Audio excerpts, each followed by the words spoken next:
우리 신앙 고백 한번 하겠습니다. 시작. 주는 그리스도시요 살아계신 하나님의 아들이시니다. 아멘.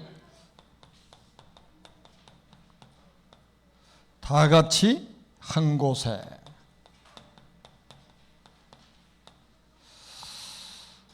우리 2020년도에도 우리 구역장 강사님들이 많은 수고를 하셔서 구역들이 많이 성장을 하게 됐습니다.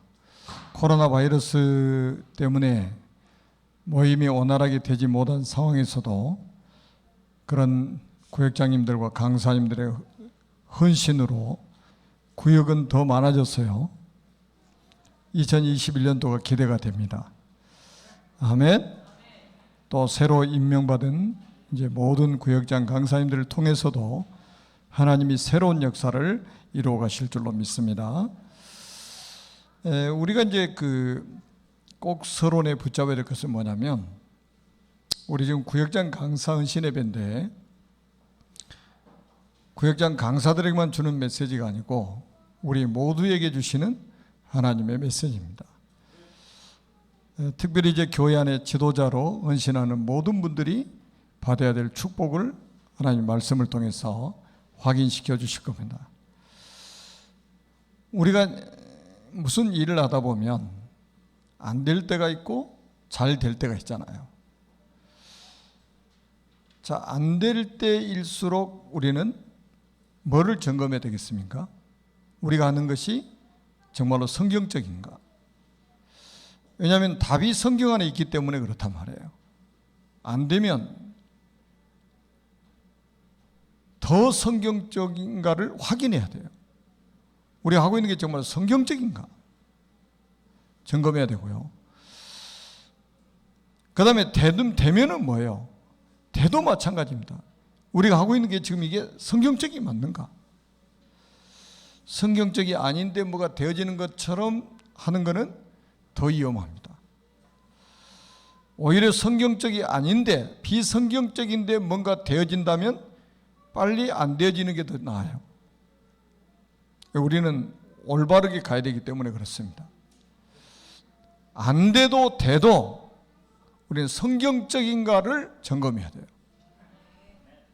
왜냐하면 성경은 하나님의 말씀이고 정확무한 말씀이기 때문에 그렇습니다. 하나님의 말씀은 1.1획도 땅에 떨어지지 않고 성취되기 때문입니다. 그래서 우리 구역장님들, 더구나 또 우리 구역 강사님들은 2021년도에는 그것 점검만 하시면 돼요. 우리 구역이 정말로 성경적으로 올바르게 가고 있는가, 올바르게 하고 있는가, 이것 점검하시면 됩니다. 왜냐하면 우리 신앙생활의 기준은 성경이잖아요. 하나님의 말씀입니다. 자, 오늘 이제 제목이 다 같이 한 곳에잖아요. 그래서 우리가 이전에 우리가 붙잡아야 할 것, 특히 우리 구역장 강사분들이 붙잡아야 될 것입니다. 그게 뭐냐? 여러분, 거의 다 크리스찬들이 잘못된 거 붙잡고 있는 경우가 많아요. 틀린 것을 붙잡는 경우가 너무 많습니다. 필요하지 않는 것을 붙잡고 있는 경우가 너무 많아요. 뭐를 붙잡아야 됩니까? 사도행전 1장 1절입니다. 그리스도나 붙잡아야 돼요. 그리스도는 모든 인생 문제에 대한 답입니다. 다른 거는요, 내버리면 돼요. 바울이 깨달았던 것처럼 그리스도 외에는 완전히 배설물로 여겨져 버려야 됩니다.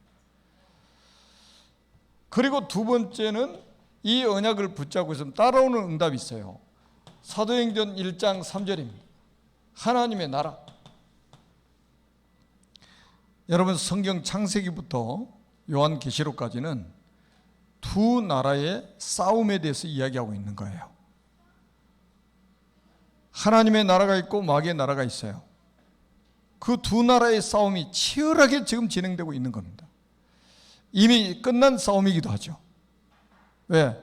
십자가에서 이미 사단의 머리를 깨뜨려 버리셨기 때문에, 이미 승리하셨기 때문에 보장된 싸움을 지금 하고 있는 거잖아요. 두 나라의 싸움이라니까요. 하나님의 나라.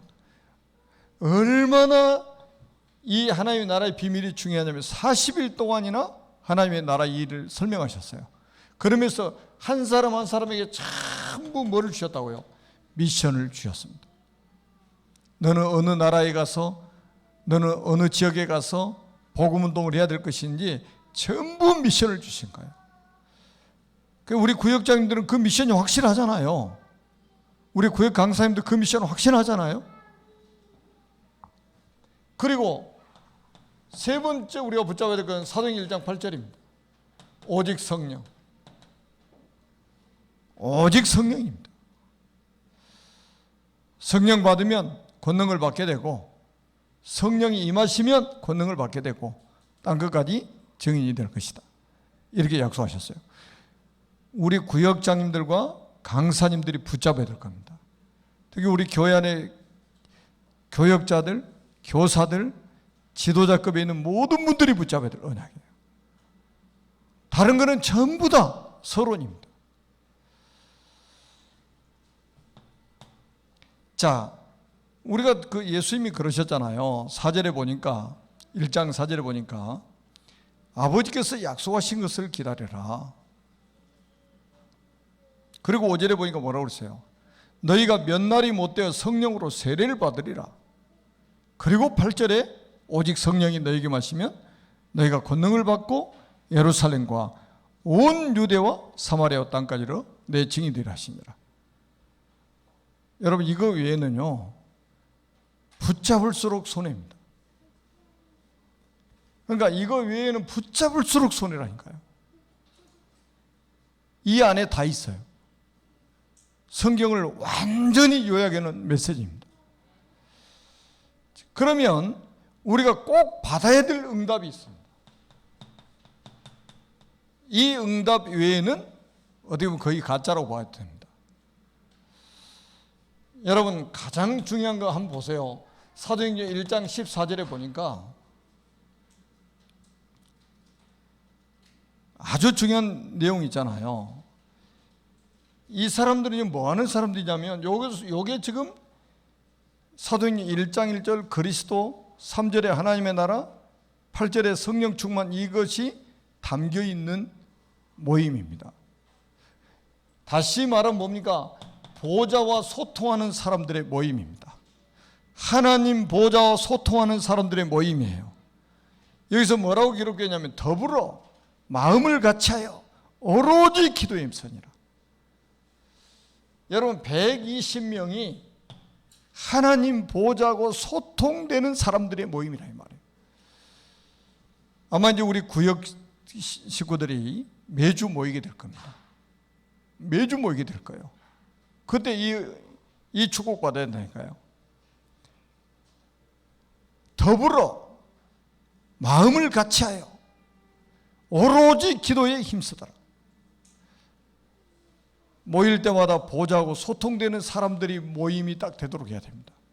보좌하고 소통되는 사람들의 모임.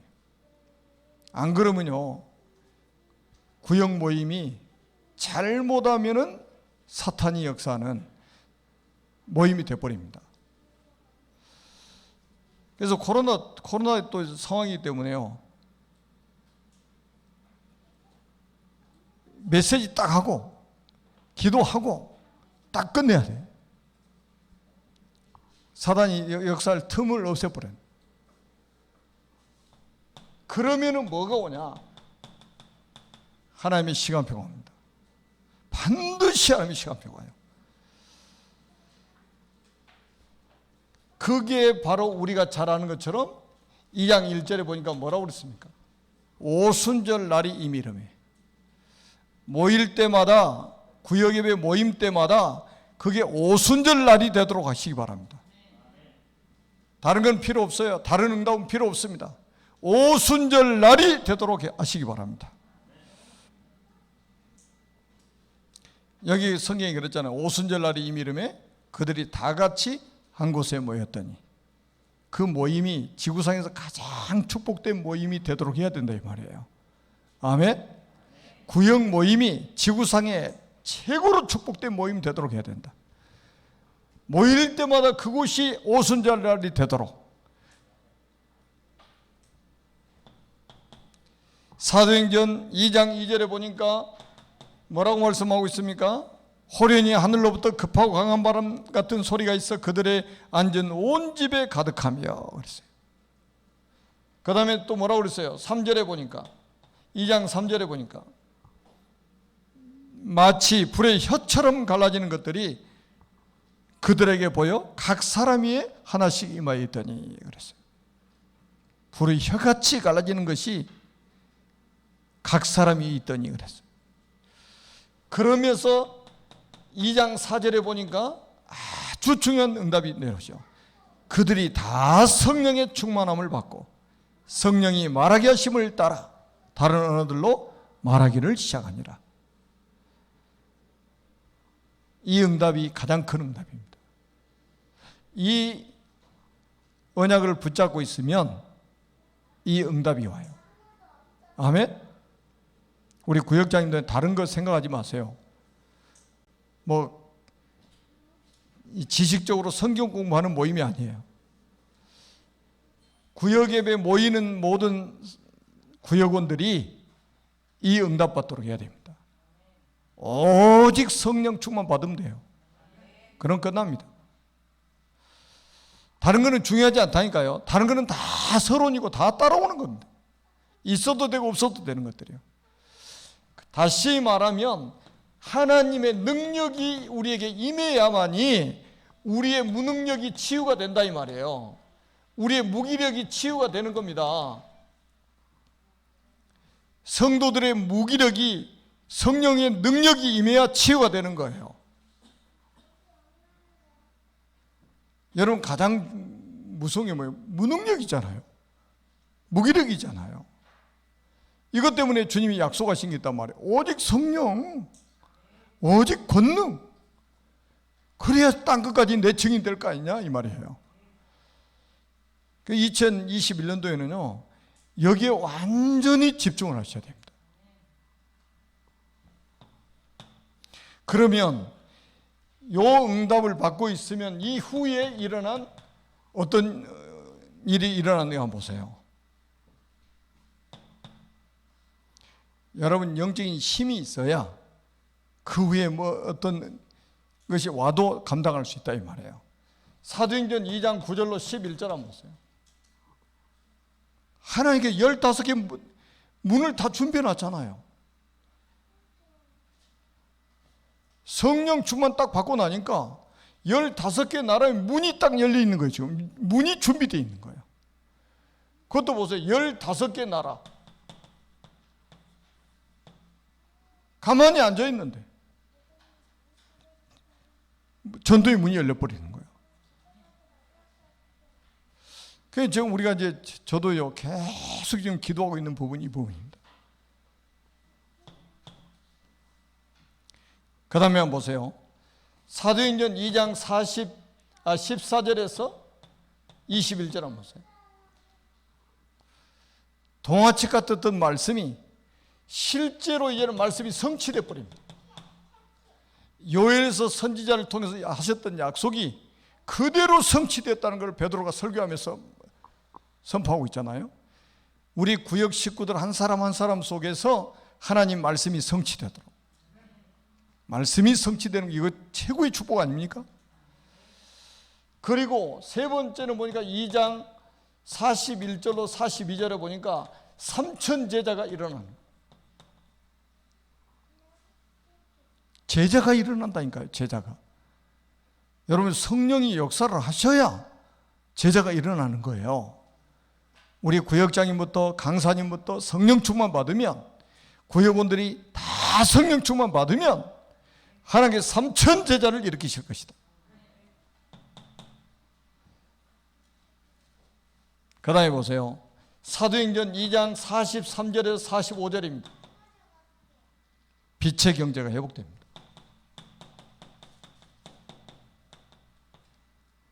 초대교회는 완전히 빛의 경제가 회복돼 버렸어요. 여러분 우리가 하나님이 모든 만물의 주인이 아닙니까?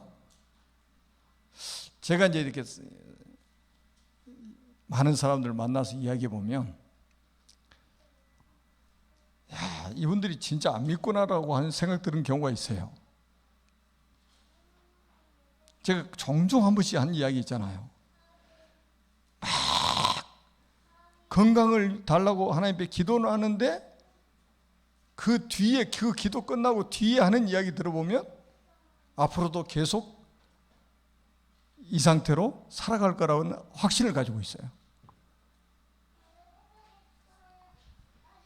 그리고 막 경제 어려움 당해가지고 경제 축복을 달라고 기도하는데 그 기도 끝나고 나중에 하는 이야기를 딱 보면, 그 사람의 고백을 딱 들어보면 항상 이렇게 어렵게 살 거라는 확신을 가지고 있는 거예요.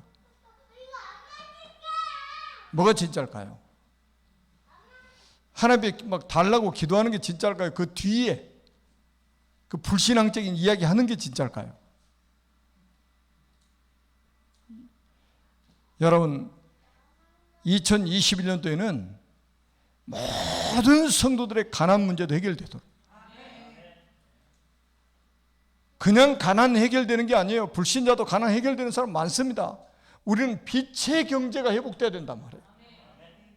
그래야 우리가 렘넌트를 키우는 플랫폼을 만들고, 전도 제자를 키우는 플랫폼을 만들고, 우리가 RTC 성전을 건축해서 본격적으로 렘넌트 키우는 일에 심부름해야 될 거 아닙니까? 그래서 모든 성도들의 가난 문제가 해결되도록, 가난 시대가 온다고 그랬잖아요. 질병 시대도 오고. 사도행전 2장 46절에 47절입니다. 날마다 성전에서, 날마다 집에서 역사가 일어날 겁니다. 그래서 부흥의 역사가 일어날 겁니다. 성경에 뭐라고 기록되어 있습니까? 날마다 성전에서, 날마다 집에서 역사가 일어나서 구원받은 사람을 날마다 더하게 하셨다. 하나님이 약속하셨어요. 여러분, 이 문을 하나님 딱 준비해 놓고, 이 응답받은 이 문이 딱 준비되어 있잖아요.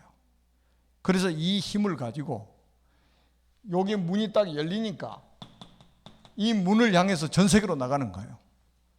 하나님이 문을 다 준비해 놓고 하나님 문을 다 열어버리시니까 그 문을 향해서 막 전 세계로 나가는 거예요. 그래서 초대교회가 예루살렘에서 시작해가지고 나중에는 보세요. 안디옥으로 가잖아요. 안디옥으로. 이 문을, 열려진 문을 향해서 막 나가잖아요. 힘없으면 못 나가는 거예요. 문이 열려도. 그리고 여기서 안디옥에서 어디로 갑니까? 마게도냐로 갑니다. 마게도냐로. 사도행전 12장 6절에 10절 아닙니까? 마게도냐로 가는 거예요. 문이 열리면 그 문을 향해서 전 세계로 나가는 길이 열리는 거예요. 그리고 나중에는 보세요. 어디로 갑니까? 결국은 또 아시아로 가잖아요. 사도행 19장 아닙니까? 여기서 끝나는 게 아니에요. 여기서 엄청난 역사가 일어나는데 거기에 자족하지 않고 하나님의 절대 목표인 로마를 향해서 나갑니다. 세계복음을 향해서. 힘이 있어야 나갈 거 아니에요. 영육간에 힘이 있어야 나갈 거 아닙니까? 세계복음을 향해서. 하나님의 절대 목표를 향해서 우리가 갈 거 아닙니까? 마지막 결론입니다. 이것이, 요 비밀이 계속 가는 현장마다 이어져야 됩니다. 자, 성경에 보니까 사도행전 13장 1절로 4절에 보니까 보세요. 마가다락방에서 받은 이 성령의 역사가 그대로 안디옥에서도 일어나잖아요. 선교사 파송하는데 성령의 인도받기 위해서 금식하면서 기도하는 거 보세요. 그러니까 이 역사 흐름이 쫙 계속 우리가 가는 모든 현장으로 이어지는 거예요. 연결이 되는 거예요. 그리고 16장 6절에서 10절 한번 보세요. 드로아에서 아시아로 가는 길이 딱 막히니까 밤에 기도하잖아요. 그때 성령께서 안디옥으로 가도록 방향을 틀어주는 거예요. 성령의 인도받아 가니까 하나님 모든 것을 준비하고 계시잖아요. 모든 것을 준비하고 계시잖아요. 마게도냐 첫 성이 아니까 누디아 준비되어 있죠. 또 데살로니가 갔더니 야송 헬라의 기부인들 막 준비되어 있죠. 고린도에 갔더니 로마에서 추앙되어 온 브리스길라 아굴라 부부 준비되어 있죠. 사람 준비되어 있지, 경제 준비되어 있지, 다 준비해놓고 가라는 거죠. 성령께서 인도하시는 거죠. 그리고 우리가 잘 아는 19장 1절 7절 한번 보세요. 바울이 아시아로 갔는데 제자들을 만났습니다. 제자들에게 뭐라, 너희가 믿을 때 성령을 받았느냐? 들어보지도 못했다 그래. 우리는 요한의 세례밖에 모른다. 그래서 바울이 거기서 말씀 전하고 기도했는데 거기도 성령이 내려오시다고, 성령이 임하셨다고, 말씀 듣는 사람이 성령이 임하셨다고 말씀하고 있습니다. 결국은 구역, 우리 교회 모든 기관에 누가 역사하셔야 됩니까? 성령께서 역사하셔야 됩니다. 우리가 다른 인본주의 쓰지 않고 하나님의 성령께서 역사하시는 교회, 하나님이 성령께서 역사하시는 구역, 하나님이 성령께서 역사하시는 기관 되면 끝입니다. 인본주의는 쓰면 쓸수록 손해입니다. 우리가 이제 지금도 인본주의 쓰지 않고 우리가 잔머리 굴리지 않고 성령인도 받으려고 몸부림쳤잖아요. 2021년 때는 완전히 성령인도 받는 한 해가 되어서 정말로 구역을 통해서 생명운동이 일어나고, 아멘, 구역을 통해서 제자들이 일어나고, 구역을 통해서 그 지역에 렘넌트들이 일어나고, 그 구역을 통해서 모든 성도들의 가난 문제까지 해결돼 버리도록 하나님이 역사하실 줄로 믿습니다. 성령이 역사하시면 질병도 치유됩니다. 모든 성도가 오력이 회복되도록. 그래서 하나님의 절대 목표인 세계복음화의 심부름하는 우리 교회, 하나님의 절대 목표의 심부름하는 모든 15개 구역이 되기를 주님의 이름으로 축복합니다. 살아계신 하나님 은혜를 진심으로 감사합니다. 구역장 강사 헌신예배를 통해서 주신 말씀 붙잡고 이 말씀대로 응답받게 주옵소서. 주 예수 그리스도의 이름으로 간절히 축복하며 기도드립니다. 아멘.